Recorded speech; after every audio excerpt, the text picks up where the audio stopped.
चलिए, तो आज हम लोग मल्टीप्लिकेशन ऑफ वेक्टर को जानेंगे कि वेक्टर्स को हम लोग मल्टीप्लाई कैसे कर सकते हैं। सिंपल है, जैसे 2 × 3 क्या होता है 6। टू, जैसे अगर 2x लिखा हुआ है तो इसका मतलब क्या है 2 × x क्या हो जाता है 2x।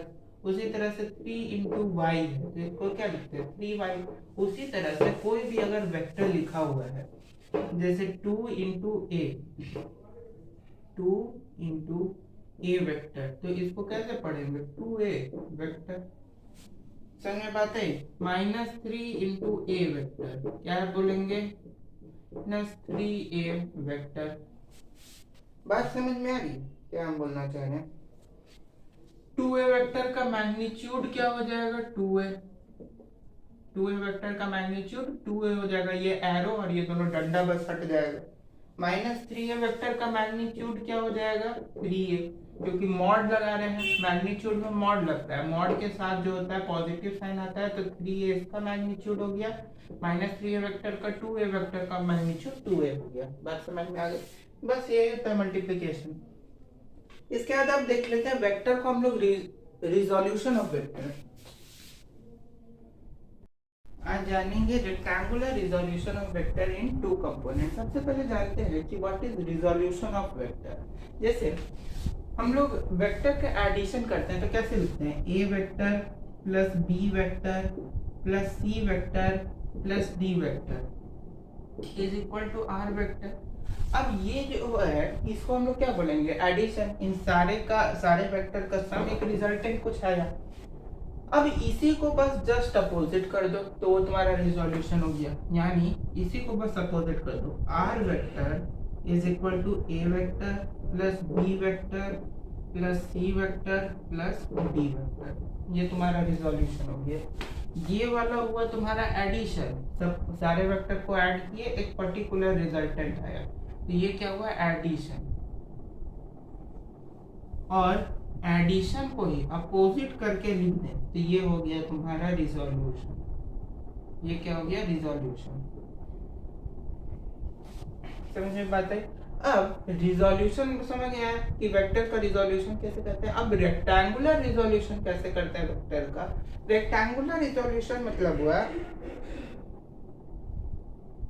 कि दो या तीन कंपोनेंट्स में वेक्टर को रिजॉल्व कर देना अगर वो जो तीन या दो कंपोनेंट्स हैं वो एक दूसरे के म्यूचुअली परपेंडिकुलर है। एक दूसरे के अगर दो या तीन कंपोनेंट्स ऐसे म्यूचुअली परपेंडिकुलर है तो उस फॉर्म में वेक्टर को रिजॉल्व कर देना, उस फॉर्म में वेक्टर को कन्वर्ट कर देने का जो मेथड होता है उसी को रेक्टेंगुलर रिजोल्यूशन बोलते हैं। अब कैसे करते हो बताते हैं।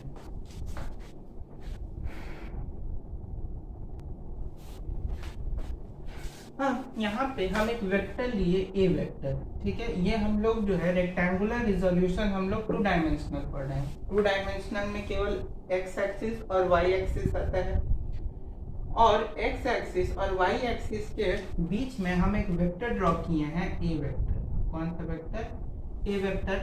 अब ये जो ए वेक्टर है इस ए वेक्टर को वाई एक्सिस की तरफ ऐसे ए वाई से रिप्रेजेंट कर सकते हैं ए वाई, और एक्स एक्सिस की तरफ ए एक्स एक्सिस की तरफ ए एक्स। अब इसमें तीन चीज ध्यान रखने वाली बात है। वाई एक्सिस की तरफ यूनिट वेक्टर, वाई एक्सिस की तरफ यूनिट वेक्टर जो होता है, वाई एक्सिस की तरफ यूनिट वेक्टर होता है जे कैप, एक्स एक्सिस की तरफ यूनिट वेक्टर होता है आई कैप। वाई एक्सिस की तरफ यूनिट वेक्टर जे कैप, एक्स एक्सिस की तरफ यूनिट वेक्टर आई कैप। तो A vector is equal to, यहाँ पे क्या हो जाएगा, पहले एक्स एक्सिस को लिखते हैं तो ए एक्स इंटू ए एक्स क्या है तुम्हारा एक्स एक्सिस की तरफ ए वेक्टर, और एक्स एक्सिस का यूनिट वेक्टर क्या है आई कैप, तो ए X I cap plus A X I cap plus A Y, और y एक्सिस की तरफ यूनिट वेक्टर j कैप, तो ए वाई जे कैप। ये a वेक्टर का रेक्टेंगुलर रिजल्ट हो गया 2 डायमेंशनल में। किसमें 2 डायमेंशनल में। अब इसका अगर हम लोग को मैग्नीट्यूड निकालना है तो कैसे करेंगे, a is equal to A x square plus A Y square, a x square plus A y, बस यही दोनों चीज आपको समझना है। ओके, खत्म। तो ये टू डायमेंशनल हुआ कि एक कोई वेक्टर था, एक्स एक्सिस और वाई एक्सिस जो है दोनों एक्सिस के बीच में एक वेक्टर ए वेक्टर हम लोग ड्रॉ किए। ए वेक्टर को हम लोग वाई एक्सिस की तरफ ए वाई से डिनोट किए, एक्स एक्सिस की तरफ ए एक्स से डिनोट किए। वाई एक्सिस की तरफ यूनिट वेक्टर होता है जे कैप, एक्स एक्सिस की तरफ यूनिट वेक्टर होता है आई कैप। तो A vector is equal to A X I cap plus A Y J cap, इसको इक्वेशन 1 बोल दो। और ए वेक्टर का अगर मैग्नीट्यूड निकालना हो तो उसका फॉर्मूला होता है अंडर रूट ए एक्स स्क्वायर प्लस ए वाई स्क्वायर, इसको इक्वेशन 2 बोल दो। ये 2 डायमेंशनल में हो गया। अब 3 डायमेंशनल में जिसमें जेड एक्सिस जब जुड़ाता है उस केस में क्या होता है तो वो बताते हैं। चलिए, तो आप देख लेते हैं रेक्टेंगुलर रिजोल्यूशन ऑफ वेक्टर इन 2 और 3 कंपोनेंट्स में 3 डायमेंशनल में क्या होता है देखते हैं। यहाँ पे हम 3 डायमेंशनल एक फिगर को इमेजिन करना है। ये 3 डायमेंशनल एक फिगर है जिसमें वाई एक्सिस है, एक्स एक्सिस है और जेड एक्सिस है। ऐसे समझो कि ऐसे कुछ है, हम दिखाने का कोशिश करते हैं। कुछ ऐसे समझो,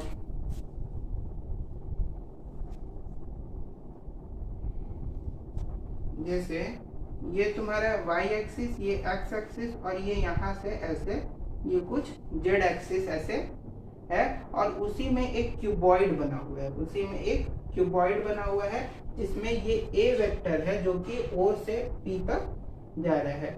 ये ऐसे 3 एक्सिस हैं, ये y एक्सिस, ये x एक्सिस, ये z एक्सिस और ये तीनों एक्सिस जो है एक दूसरे के म्यूचुअली परपेंडिकुलर है, एक दूसरे के म्यूचुअली परपेंडिकुलर है। यहाँ लिखे नहीं है, म्यूचुअली परपेंडिकुलर, यानी ये भी इसके परपेंडिकुलर है, ये भी इसके परपेंडिकुलर है और ये भी इसके परपेंडिकुलर है। दिख रहा है तीनों एक्सिस, ये भी इसके परपेंडिकुलर, ये भी इसके परपेंडिकुलर और ये भी इसके परपेंडिकुलर है, तीनों एक दूसरे के परपेंडिकुलर है और उसमें क्यूबॉइड बना हुआ है, ऐसा इमेजिन करना है। तो एक्स एक्सिस की तरफ ए वेक्टर को कैसे डिनोट करेंगे, ए एक्स से। अब क्योंकि ये क्यूबॉइड है तो ये साइड जितना होगा उतना ही, जितना ओबी साइड होगा उतना ही यूटी साइड भी होगा, दोनों साइड जो है एक जैसा है, तो ये भी ए है। अब ओटी जो है वो तुम देख रहे हैं कि जेड एक्सिस है, जेड एक्सिस है तो इसको हम लोग ए जेड से डिनोट कर देते हैं, किससे, ए जेड से। तो ये वी यू भी तुम्हारा क्या हो जाएगा, ए जेड, ए जेड। उसके बाद आर ओ जो है, आर ओ वाई एक्सिस की तरफ इसको डिनोट किए थे ए वाई से, तो ये अगर ए वाई है तो ये जो वी क्यू है ये भी तुम्हारा ए वाई हो जाएगा, ये भी क्या हो जाएगा, ए वाई। अब हम बताए थे कि वाई एक्सिस की तरफ यूनिट वेक्टर क्या होता है, जे कैप, एक्स एक्सिस की तरफ यूनिट वेक्टर आई कैप और जेड एक्सिस की तरफ यूनिट वेक्टर होता है के कैप। ये 3 चीज को याद रखना है कि जेड एक्सिस की तरफ यूनिट वेक्टर के कैप, एक्स एक्सिस की तरफ आई कैप और वाई एक्सिस की तरफ जे कैप। अब सिंपल उसी में बैठा देना है। A vector is equal to 2 dimension में कैसे लिखे थे, A X I cap plus A Y J cap. अब बस इसमें 3 डायमेंशन में बस ये जेड वाले को जोड़ देना है, ए जेड के कैप, ये हो गया एक और। अब इसका मैग्नीट्यूड अगर निकालना है तो A square is equal to A x square plus A Y square plus A Z square. अब इसी स्क्वायर को यहाँ से हटा देते इधर रूट चढ़ जाता है और ये तुम्हारा मैग्नीट्यूड निकालने का फॉर्मूला हो गया। इसको इक्वेशन 1, इसको इक्वेशन 2। कहीं भी अगर लिखा हो 5a कैप या 6a कैप, इसका मतलब होता है कि 5a कैप 6a कैप, इसका मतलब इट हैज डायरेक्शन टुवर्ड्स से, यानी ए की तरफ जो है इस वेक्टर का डायरेक्शन है। इस वेक्टर का डायरेक्शन किसकी तरफ है, ए की तरफ, कहीं भी ऐसे लिखा हो, ठीक है। तो ये हो गया रेक्टेंगुलर रिजोल्यूशन ऑफ वेक्टर।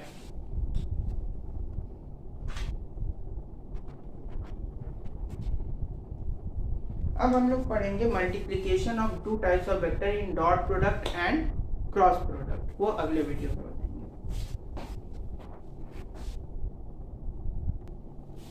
चलिए अब हम लोग दो चीज और समझ लेते हैं, डॉट प्रोडक्ट और क्रॉस प्रोडक्ट। एक चीज याद रखना, दो वेक्टर्स का डॉट प्रोडक्ट हमेशा स्केलर क्वांटिटी देता है, इसलिए इसको स्केलर प्रोडक्ट भी बोलते हैं।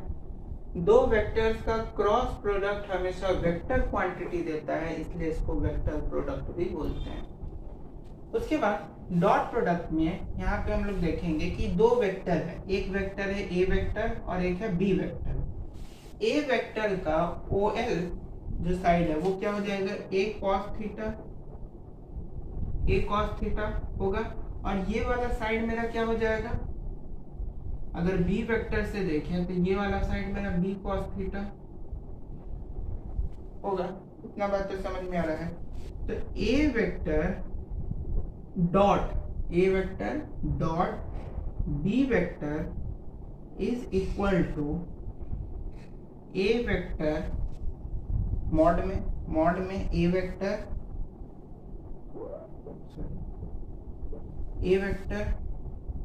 और मॉड में B vector is equal to cos theta is equal to A B cos theta. इतना बात समझ में आया पहले की। मॉड में इसको क्यों लिए, ताकि पॉजिटिव है, क्या है, पॉजिटिव है। तो यहाँ पे हमेशा ध्यान रखना, क्रॉस प्रोडक्ट हो रहा है हम मल्टीप्लिकेशन ही, लेकिन वेक्टर का मल्टीप्लिकेशन दो तरह से होता है, एक डॉट प्रोडक्ट से, क्रॉस प्रोडक्ट से। तो डॉट प्रोडक्ट में यहाँ डॉट ही डालना है, यहाँ पे भी मल्टीप्लाई हो रहा है, क्रॉस प्रोडक्ट में भी मल्टीप्लाई होगा। क्रॉस प्रोडक्ट में क्रॉस डालते हैं, लेकिन डॉट प्रोडक्ट में डॉट डालते हैं, दोनों का मतलब मल्टीप्लाई होता है। लेकिन यहाँ पे क्योंकि कॉम्यूटेटिव लॉ फॉलो नहीं होता है वेक्टर में, इसलिए दोनों का वैल्यू सेम आ सकता है, लेकिन अलग अलग मीनिंग हो जाएगा। इसलिए डॉट प्रोडक्ट में A vector dot B vector is equal to A vector dot B vector cos theta, mod में मैग्नीट्यूड उनका ए बी कॉस थीटा के बराबर आएगा। इतना बात समझ में। अब इसका कुछ प्रॉपर्टीज है वो यहाँ पे लिखते हैं और उसको समझा देते हैं।